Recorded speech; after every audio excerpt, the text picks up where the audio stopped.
Bonjour les gens, nous sommes le 30 juin, jeudi. Et nous sommes dans un endroit où ça pue, où il y a beaucoup de monde. Et ouais, c'est la folie, c'est Tsukiji, le slogan de malade. Et voilà. il est 8h passées, il y a quelqu'un qui dort à côté, on va peut-être pas gueuler. Mais voilà, donc on va essayer de rentrer là-dedans, alors mais c'est vraiment la folie, il y a beaucoup de gens qui travaillent, donc il faut faire attention. Et nous allons aller où il y a tous les touristes. Parce que mine de rien, s'ils sont là, c'est pas pour rien. Même si là c'est des vêtements et tout. Mais bon, ils sont là en fait, c'est pour la bouffe et les sushis. C'est ça, pour la queue pour aller manger dès 8h du matin des poissons. Voilà. Tout frais pêché. Alors pour ceux qui se demandent, alors oui, il y a quand même des mecs qui passent en mobilette dans une allée où il n'y a pas de la place clairement. Alors les restos, il y en a genre 3 où c'est blindé. Ouais. Et le reste, il n'y a pas de queue. Comme ça. Voilà. Ou des sushis. Voilà. Et voilà, c'est un peu le choix qu'il y a. C'est vrai qu'il y en a à 1000 balles quand même, c'est pour ça que c'est numéro 1. Ah oui, en même temps. C'est un budget quand même. Ouais, on a regardé les prix. C'est un peu dissuasif. Vous ne mangerez pas 500 à 500 yens. Je pense que c'est l'occasion d'une fois malgré tout. Je pense que les amateurs de poissons, je pense qu'eux ils vont voir que ouais, c'est frais, c'est bon. Après ceux qui n'ont pas l'habitude. Ah oui, c'est moins évident. Mais bon, je pense qu'ils vont faire. Moi c'est du poisson, je l'ai payé 30 €. C'est une expérience quoi, c'est une expérience. On constate, est-ce qu'on va faire la queue et débourser ou est-ce qu'on va manger ailleurs et on fait juste le tour? C'est la question du jour. Donc voilà, alors là on se demande pourquoi ils passent ici alors que c'est clairement libre par là-bas sur le côté. Oui, mais en même temps je suis sûre qu'ils apprécient pas tellement les touristes. Et ça fait vivre, mais bon, oui, c'est sûr que... Ça contribue à l'activité, mais c'est chiant. Beaucoup de place. Voilà, donc le flux de personnes là qui est en ce moment, c'est... Alors oui, c'est la folie ici à Tsukiji. ça bosse à fond, quoi. Enfin... En fait, on a presque honte d'être là parce qu'on sait que les mecs, en tout cas moi c'est mon ressenti, on sait que les mecs bossent et ça fait chier de les déranger quoi. C'est vrai qu'il y a du touriste un peu quand on voit les touristes faire n'importe quoi et gêner les autres, c'est un peu chiant. C'est pour ça on peut aussi aller aux enchères de thon à 3h du matin. C'est très réglementé, c'est par petits groupes et tout. Mais là encore une fois c'est pareil, moi j'ai vraiment l'impression que ça va juste déranger ceux qui travaillent et qui ont besoin de se procurer leurs ingrédients pour X ou Y raison. Ouais, parce que sinon vous allez en Bretagne, hein, puis vous allez la crier aussi. Je comprends ceux qui veulent le faire parce que c'est une expérience d'une vie, mais c'est vrai que moi je suis plus gênée de déranger les mecs, les professionnels, que curieuse de savoir, d'être au courant des enchères de thon décapités au sol. Quoi. Même si je suis pas végétarienne, bon voilà.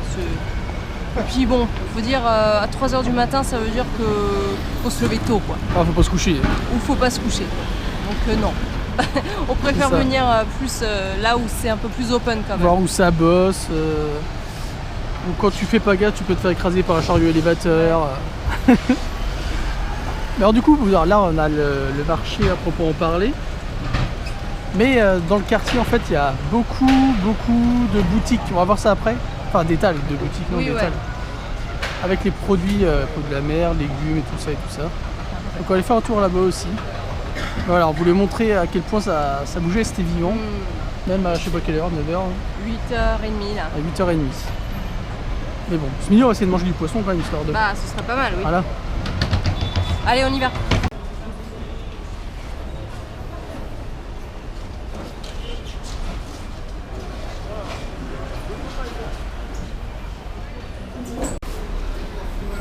Donc dans une petite allée adjacente.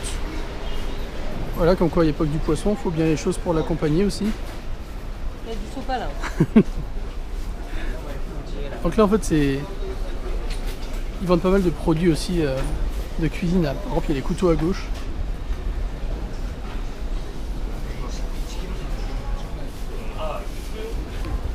Ils acceptent les euros, les dollars, hein, comme quoi c'est assez réputé. Et on va continuer l'exploration, mais c'est vrai que c'est un bordel organisé. Hein, quand même. Ah carrément, ouais. Je pense qu'on va aller par là-bas. Oui, tout à fait. Parce qu'après bon il y a les camions et tout ça, mais on s'en fout hein, le stockage. Allez, go. Alors il n'y a pas que l'entrepôt et le marché aux poissons direct. Il y a aussi le marché extérieur. Oui, un peu plus abordable. Qui, oui, déjà on dérange pas les mecs. Oui, c'est ça.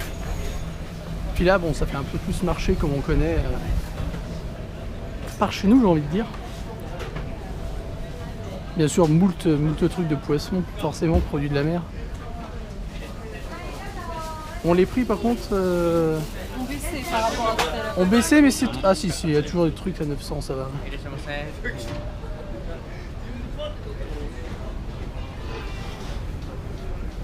Bon, par contre, il n'y a pas de mec qui crie il est frais, mon poisson il est frais. C'est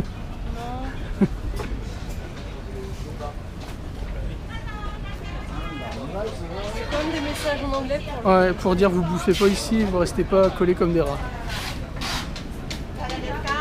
Et bien sûr, il y a de la viande.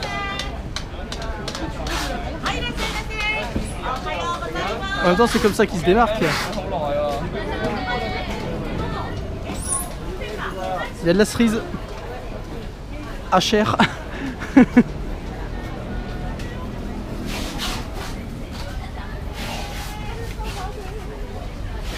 j'y suis à droite. Alors là, vous avez une visite, un long plan séquence, une visite entière du marché. C'est magnifique quand même.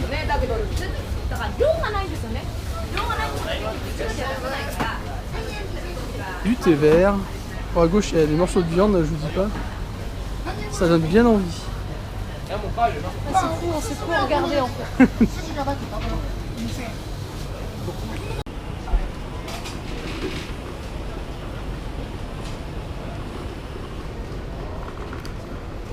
On va faire un tour dans l'allée qui s'appelle Ichibadori. Let's go. Il y a même de boursin si on veut. J'ai jamais mangé de boursin de ma vie. Pas tellement. Il y a un petit plan sur les prix, voilà, comme ça vous regarderez.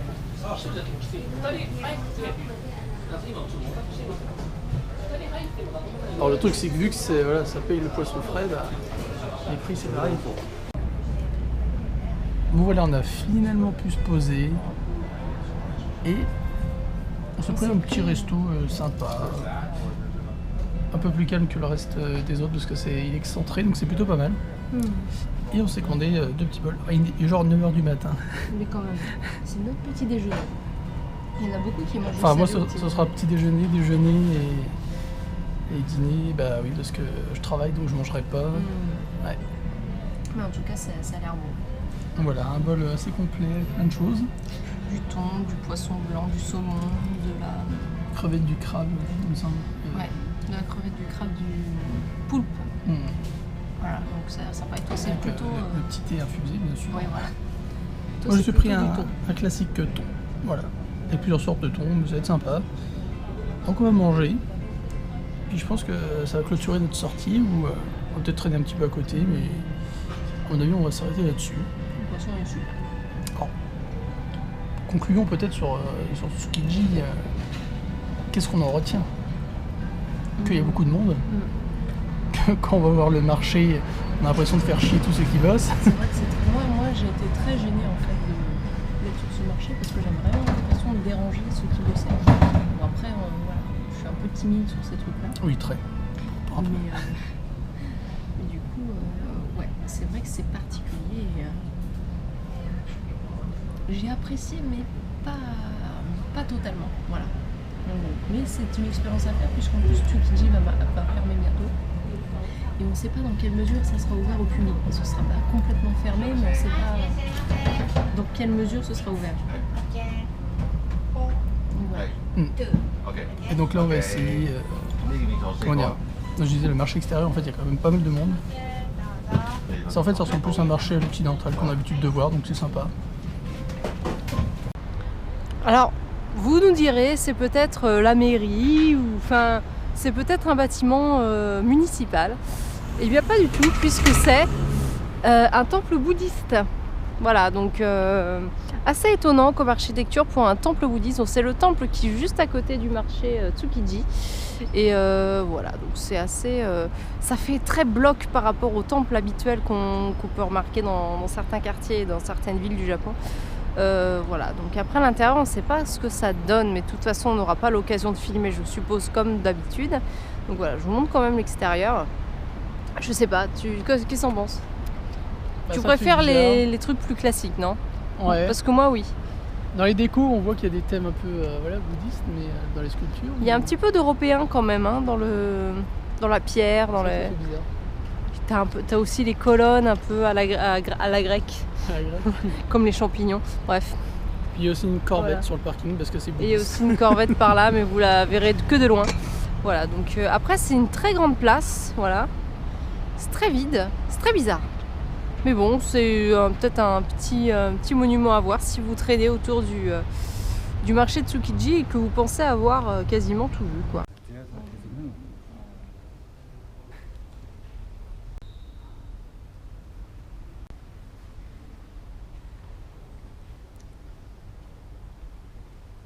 Donc les personnes que vous voyez passer devant, c'est notre guide.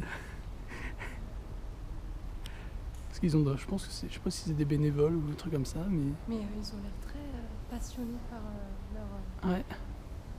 En tout cas, ils ont l'air assez heureux d'aider les gens.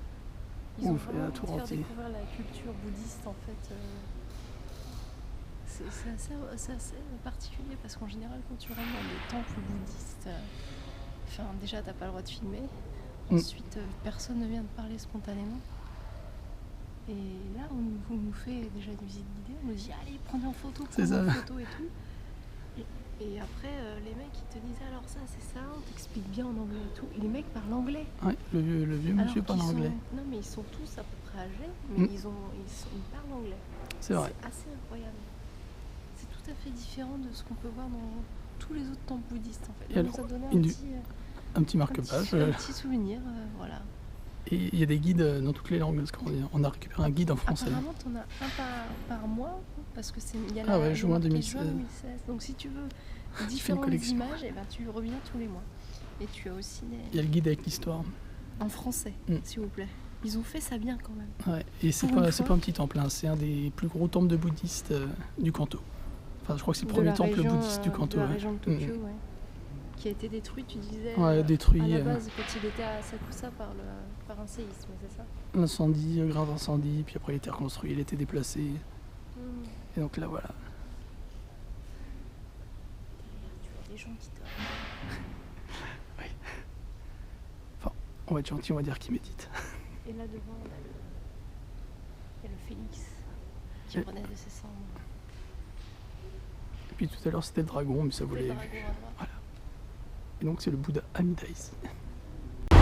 Alors on voulait terminer avec du gros poisson, sauf que bon là c'est un peu un trompe-l'œil. Hein.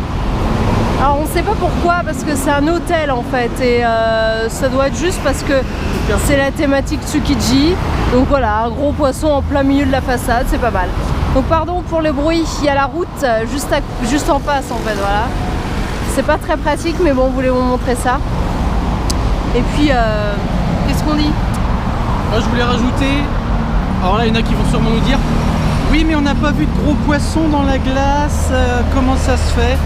Si vous voulez voir des poissons morts, bah, vous venez très tôt le matin. À 3 h du matin, enfin, faut se renseigner sur le site, hein, parce qu'il faut réserver, je crois. Enfin, c'est des trucs en groupe, enfin voilà, c'est assez compliqué. Bon, c'est pas compliqué, mais c'est plus chiant que de venir à 9 h, enfin 8 h, 9 h et de faire le tour des marchés. Voilà. Donc ça part. Mais si vous voulez vraiment voir les enchères de thon qui sont très prisées, venez à 3 h du matin. Voilà. Donc voilà, pour l'ambiance, vous pouvez venir comme nous un peu 8 h par là, machin. Et si vous voulez vraiment voir les gens qui viennent acheter le poisson, tout ça, il faut venir beaucoup plus tôt. Ouais. Et voilà. Nous, on s'est dit non. Parce que ça n'a pas changé notre vie de voir un mec qui fait hop, j'ai vendu mon thon. Oui, c'est vrai, c'est pas forcément notre priorité, quoi. Là, on a vu le petit marché. Au pire, on peut y aller encore dans l'année. C'était bon, sympathique, voilà. Oui, c'est vrai, mais on a l'impression de déranger pas mal quand même. sauf le marché extérieur qui est fait pour les touristes. Et là, ils t'incitent à venir dans leur resto et tout, ils veulent te vendre plein de choses. Moi, je sais pas, j'ai trouvé l'atmosphère un peu stressante, mais c'est parce que je suis assez bizarre. Mais c'était une bonne expérience malgré tout, donc voilà. Dépêchez-vous si vous voulez venir parce que ça déménage a priori fin 2016 à Toyosu, et à ce moment-là on ne saura pas ce qui sera possible ou pas. Voilà, donc on vous remercie. C'est ça, voilà. Regarde, partage, commente, like, merci à vous comme d'habitude. Ouais, et on remercie tous les tipeurs comme d'habitude aussi. Également. Merci à vous. Et nous on va se rentrer, il est quoi, 10h? On a encore toute la journée, voilà, il travaille donc en voilà. plus, On va y aller, allez, salut.